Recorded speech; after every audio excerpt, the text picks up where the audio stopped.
Namaskar. I express my gratitude to the Indian Mission for hosting my talk on the 153rd birth anniversary of Mahatma Gandhi during the celebration of the 75th year of India's independence. I am thankful to the Ministry of External Affairs, the Government of India, the Indian Council for Cultural Relations, and the Indian Mission for their support. The world is celebrating the UN International Day of Nonviolence on 2nd October and remembering Mahatma Gandhi, the apostle of peace and nonviolence.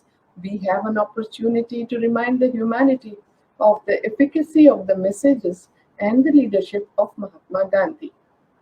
Gandhiji's leadership and the power of peace, nonviolence, and living in harmony with nature, showed by him, is capable of shaking the souls of human beings to bring about a transformation in their lives by cutting through the boundaries of international borders, space, and time. He is the leader of India with global visibility, and the world judges us by his standards. Mahatma Gandhi was a multifaceted personality. His simplicity of life and his single minded quest for truth and nonviolence concealed innumerable streams of ideas, disciplines, devotions, and aspirations. Gandhiji was a saint and a revolutionary, a politician and a reformer, an economist and a spiritual person, a person who was moral and a perfectionist, an educationist, a satyagrahi devoted to faith and reason, a man of action and a remarkable visionary. He was an excellent negotiator, a reconciler, and a peacemaker who worked to bring about a compromise in all the situations he faced. Gandhiji loved everyone deeply and accepted wholeheartedly that truth can reside in opposites as well.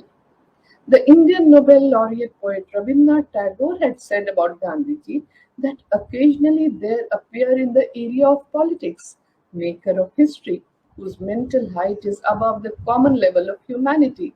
They wield an instrument of power which is almost physical in its compelling force and often relentless. When Mahatma Gandhi came and opened the path of freedom for India, he had no obvious medium of power in his hands, no overwhelming authority of coercion. The influence which emerged from his personality was ineffable, like music and like beauty. It claimed up on others so greatly because of its revelations of a spontaneous self giving force. His spiritual inspirations comprehend and yet transcends all varied manifestations of humanity and makes the face of worldliness turn to the light that comes from that eternal source of wisdom. Mahatma Gandhi's life was a constant narrative of an endeavor in which he added to his reputation, concluding with the evolving inclusiveness of his personality. There was nothing mystic or miraculous about his development and growth.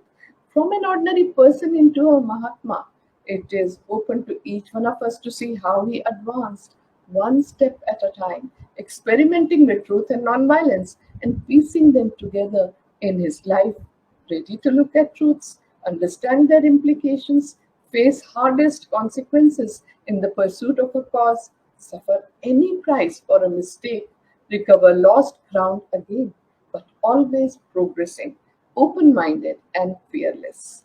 He dedicated himself selflessly to reach and hold the truth of a matter at any cost.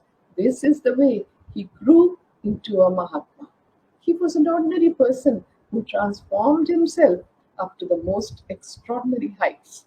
The greatness of Mahatma Gandhi lies more in his spirituality, in his insistence on the inspired strength of the soul and its life giving qualities at a time when the devastating force seemed in full force. Mahatma Gandhi had spared no pain in disciplining himself to the utmost possible extent. Experimentation was one of the innermost desires of Gandhiji's life. He experimented with food and dietetics, health and nature cure, clothes and attire, politics and economics, education and reforms, revolution, ethics, and spirituality. with almost everything that his life knew as part of life. With relentless logic and faith, he charted new ground in every direction, and yet had the depth of mind to separate defeat from triumph, the dishonest from the real, and to integrate all his aims and achievements into the harmony of his personality.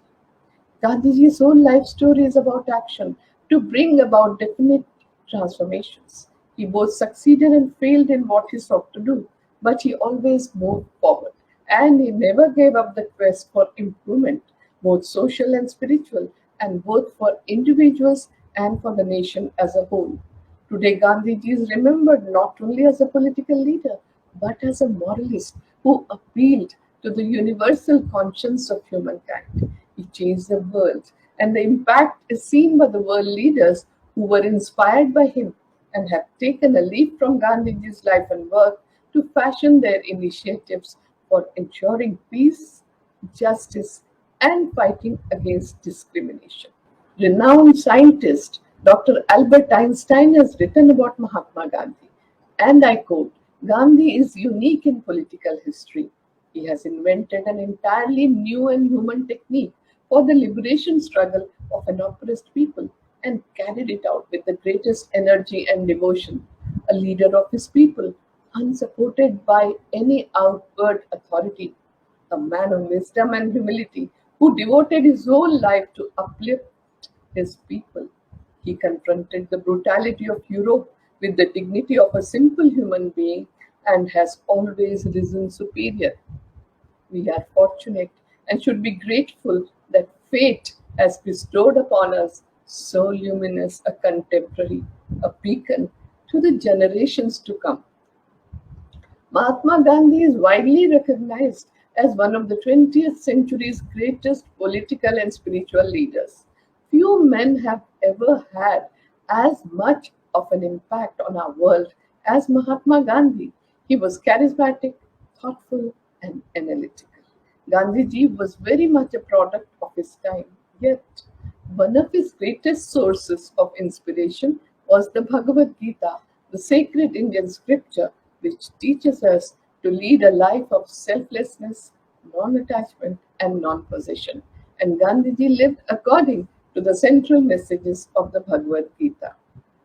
He derived tremendous pleasure from the activities he engaged in, whether it was writing and editing his newspapers, books, spinning the charkha, engaging in manual labor, walking long distance, imprisonment, and so on. He immensely enjoyed what he was doing. Whatever he did, he was wholly present to the task at hand. In fact, the path became the goal. In Mahatma Gandhi's words, and I quote, satisfaction lies in the effort, not in the attainment. Full effort is full victory. Unquote. Gandhiji's moral leadership accomplished what they thought to be impossible by many. According to Parallel Nair, Gandhiji's private secretary for a long time, what made Mahatma Gandhi almost unique among leaders of men was his capacity to harmonize widely different points of view so that they became contributory to the examination of the common goal. An outstanding instance of this was the way in which he dealt with his colleagues who differed from him. While holding to his own principle, he allowed his colleagues full scope to serve the country according to their light. Because of this, not only the most intimate relations continued between them, but also those who differed from him ultimately came around and worked under his leadership. The central core of Gandhiji's teaching was meant for all humankind and is valid for all times. Gandhiji wanted all men to be free so that they would grow unhampered into full self realization. He wanted to abolish the exploitation of man by man in any form because both exploitation and submission to it are a sin against the law of our being. He had been invited by numerous foreigners to visit their countries and deliver his message to them directly, but Gandhiji had declined. He said that he must make good what he claimed for truth and non-violence in his own country before he could launch on the gigantic task of converting the world.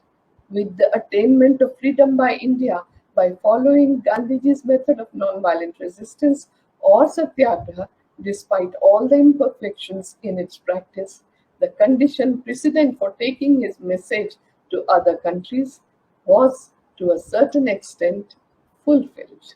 Gandhiji's legacy to humanity is fighting against injustice by non-violent means, using love force, truth force, and soul force, and he termed it as Satyagraha.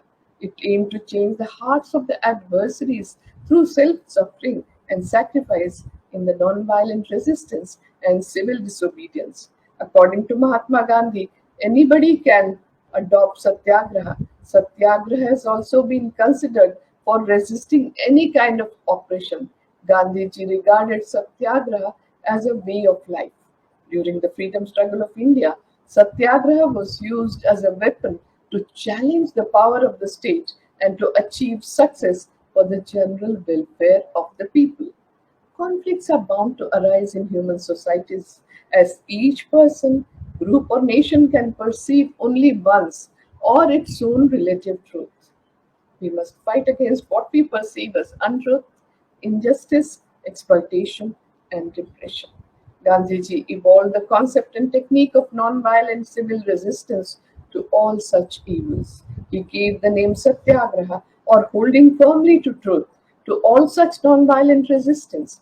Truth, non-violence, purity of means, sacrifice, and self-suffering are its basic principles.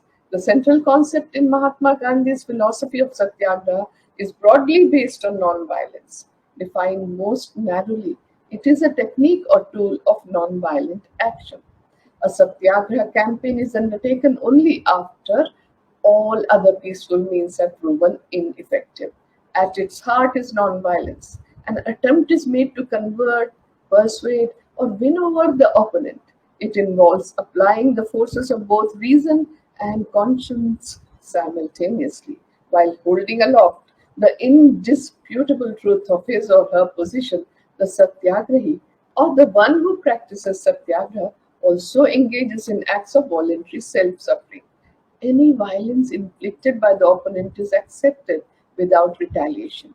But precisely because there is no retaliation, the opponent can only become morally bankrupt if violence continues to be inflicted indefinitely. Gandhiji gave this innovative method that was to be a substitute for violence. The intention was to bring about positive societal and dogmatic changes. It would do us well to remind ourselves of what Gandhiji proposed for the world. He spoke of a world that would evolve towards peace and harmony. In this world, different religions, cultures, and people of the world would live together with mutual respect and tolerance, rather than in suspicion and hatred. Satyagraha is the extension of the rule of family life to the other spheres of human interaction. Family disputes and differences are commonly settled through the law of love and accommodation and a constant effort for the promotion of family welfare. It was the application of the law of domestic life, the law of love for all to the whole of humanity, which Gandhiji had come to regard as his own family. Our ancient wisdom tradition teaches us that the world is one family, Vasudhaiva Kutumbakam. Gandhiji laid down rules of moral discipline for the Satyagrahi. A Satyagrahi must have an unshakable faith in God. He should be able to calmly bear the physical brutalities unleashed by the authorities. He must not crave after wealth and fame and should be totally fearless and strong in his determination. He must have patience, single minded purposefulness, and must not leave the path of duty by anger or any other desire. Satyagraha can never be resorted to for personal gains, as the appeal is to the heart and not to the sense of fear of the wrongdoer. Thus, Satyagraha is based on personal purification. Mahatma Gandhi's insistence on purity of means by way of spiritualization of politics is a great contribution to humanity, as it is essential to employ pure means was serving a righteous cause. Satyagraha always starts as an attempt to understand the opponent's point of view, and if the conflict is not resolved through dialogue, mediation, and compromise, then various forms of non cooperation and in the political field, even civil disobedience may be adopted. One must never obey a law against one's conscience, but a satyagrahi also never really breaks a law because he or she openly defies the law and welcomes maximum punishment under the law for such disobedience. Gandhiji saw the spirit of compromise as an essential part of Satyagraha. A Satyagrahi must show willing obedience to the laws of the state. Mahatma Gandhi wrote, and I quote, "A Satyagrahi obeys the laws of the society intelligently and of his own free will because he considers it to be his sacred duty to do so. It is only when a person has thus obeyed the laws of society scrupulously that he is in a position to judge as to which particular rules are good and just and which are unjust and iniquitous, and only then does the right accrue to him of the civil disobedience of certain laws in well defined circumstances." Gandhiji claimed to have been by nature a law abiding person. As Gandhiji has shown in his pursuit of Satyagraha from 1906 till his end, its aftermath is always a better relationship among the parties. In a violent resistance, the opposite is the result. Gandhiji's earliest satyagraha in India was in Champaran in Bihar during 1917, where he adopted the approach of civil disobedience, which gave the lesson in fearlessness and a direction to peasants, youth, and India's freedom struggle. This was followed by the Kheda and Bardoli Satyagraha, settlement of mill owners and labor dispute in Gujarat from 1918 onwards. These satyagrahas gave the lesson that it could be used in virtually any situation of dispute, equally by literates and illiterates. In 1919, Gandhiji led the Rolat Satyagraha that established him as the leader of immense potential. Gandhiji went on to lead various other major satyagraha against the British rule through the non-cooperation movement of the 1920s, the civil disobedience movement of 1930s, of which the Salt Satyagraha was a defining moment in India's independence, and the Quit India movement of 1942, which was a landmark in Indian freedom struggle. Gandhiji had said that nonviolence is the greatest force at the disposal of humanity. He showed that peace can be assured only through nonviolence, tolerance, compassion, and understanding in our thought, word, and deed. Mahatma Gandhi's concept of nonviolence and satyagraha is more than relevant today when we are collectively encountering the multifarious challenges of mindless violence and unlimited greed. The name of Mahatma Gandhi transcends the bounds of religion, race, and nation states and has emerged as the prophetic voice of the 21st century. The world remembers Mahatma Gandhi not just for his practice of nonviolence and satyagraha, but as a standard against which we test ourselves in personal, political, and social life. Mahatma Gandhi was one of the few leaders who remains an inspiration for millions and whose impact is palpable globally as the most critical change maker the world has seen. The world was to be more just, more tolerant, better, and more humane. The legacy of Mahatma Gandhi will endure for generations to come. He motivated people to be themselves and live a life of truth and simplicity. He also inspired them to believe in their country and its culture. Gandhiji mastered the elements of personal leadership. He lived by his convictions and never awaited others to take the first step, but led the way so that others could follow. As we celebrate the anniversary of 75 years of Indian independence, we remember Mahatma Gandhi and all other freedom fighters gratefully who provided an outline to free India from the British rule and to rebuild the country. India's freedom movement, led by Mahatma Gandhi, was based on his philosophy of universal peace, truth, non-violence, compassion, Satyagraha, and Sarvodaya, the welfare of all, and he strived to restore the Indian spirit for human dignity. Gandhiji has been a pioneer demonstrating this more peaceful method, which is so very effective. Today, the world gazes across him with unenviable gratitude.